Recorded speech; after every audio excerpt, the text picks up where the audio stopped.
Hello বন্ধুরা, আজকে কিন্তু আমাদের পুরী ভ্রমণের শেষ দিন।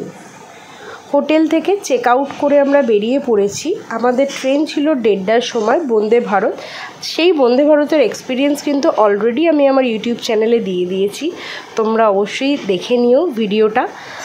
সকালবেলা আমরা খুব ফাস্ট বেরিয়ে পড়েছিলাম, 6:30টার মধ্যে বেরিয়েছিলাম। আমরা যাচ্ছিলাম ফার্স্টে চিল্কা দেখতে। আমরা সেম গাড়ি করেই গেছিলাম, কারণ দাদা বলেছিলেন যত ভোরবেলা চিল্কা যাবেন ডলফিন দেখার চান্স কিন্তু ততটাই বেশি, তাই জন্যই ডলফিন দেখতে হবে। আমরা ভোরবেলায় বেরিয়ে পড়েছিলাম, যদিও চেক আউট অনেক সকাল সকাল 9টার মধ্যেই ছিল। আমরা ভেবেছিলাম শুধুমুধু কয়েক ঘন্টার জন্য পুরো একটা দিনের হোটেলের দাম দেওয়ার থেকে চিল্কাটা ঘুরে নিই, চিল্কাটা সকাল সকাল ঘুরে নিয়ে ডাইরেক্ট স্টেশনে, পুরী রেল স্টেশনে চলে আসবো। তো ভোরবেলায় তাড়াতাড়ি মোটামুটি 40-45 মিনিট লেগেছিল আমাদের চিল্কা পৌঁছাতে, রাস্তা ফাঁকাই ছিল।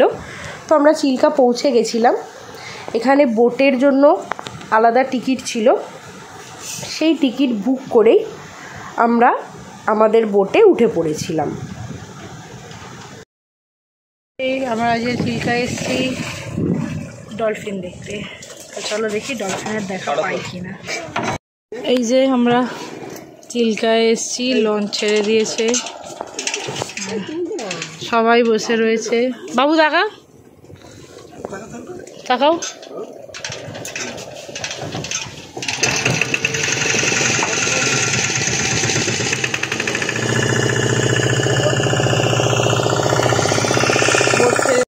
লঞ্চ ছেড়ে দেওয়ার পর ডলফিন যে জায়গাটায় দেখা যায় সেই জোনে যেতে হবে। ভীষণ সুন্দর, সকালবেলার ভিউ জাস্ট অসাধারণ ছিল। আমাদের গিয়ে ব্যাক করতে সব মিলিয়ে টোটাল মোটামুটি 2 ঘন্টার মতো টাইম লেগেই গেছিলো। ভোরবেলা এসছিলাম আমরা, যে সময় যাচ্ছি অনেকে দেখে ব্যাক করছে, তার মানে ভাবো তারা আরও কত সকালবেলা এসেছে। তো যাই হোক, সকালবেলাই এসো, তোমাদেরকেও সেটাই সাজেস্ট করবো। যত ভোর ভোর আসবে তত ভালো ভিউ পাবে এবং ডলফিন দেখতে পাবে, যেটা আমরা কিন্তু দেখতে পেয়েছিলাম। এই দেখো দূরে ডলফিন কিন্তু দেখা যাচ্ছিল। আমি একটু জুম করে তোমাদেরকে দেখানোর চেষ্টা করছি, তোমরা বুঝতে পারবে কি না জানি না, কিন্তু জাস্ট ওয়াও, মানে মুখে ভাষায় প্রকাশ করা যাবে না কতটা ভালো লাগছিল।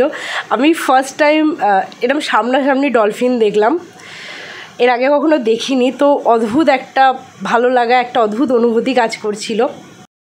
এর আগে চিল্কায় এসেছিলাম, কিন্তু অনেকটা বেলায় দিকে এসেছিলাম বলে আমরা সেই সময় ডলফিন দেখতে পাইনি, কিন্তু ভোরবেলা এসে ডলফিন মানে অদ্ভুত সুন্দর, জাস্ট দেখো তোমরা।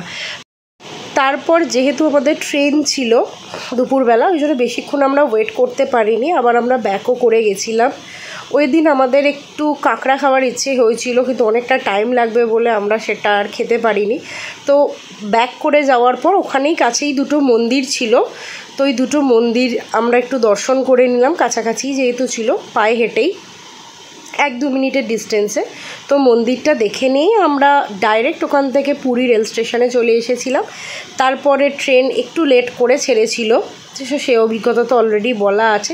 তো যাই হোক, ভিডিওটা এতটাই, ভালো লাগলে লাইক করবে, কমেন্ট করে শেয়ার করবে, আর আমার চ্যানেলটা অবশ্যই সাবস্ক্রাইব করবে। ভিডিওটা কেমন লাগলো জানিও। বাই।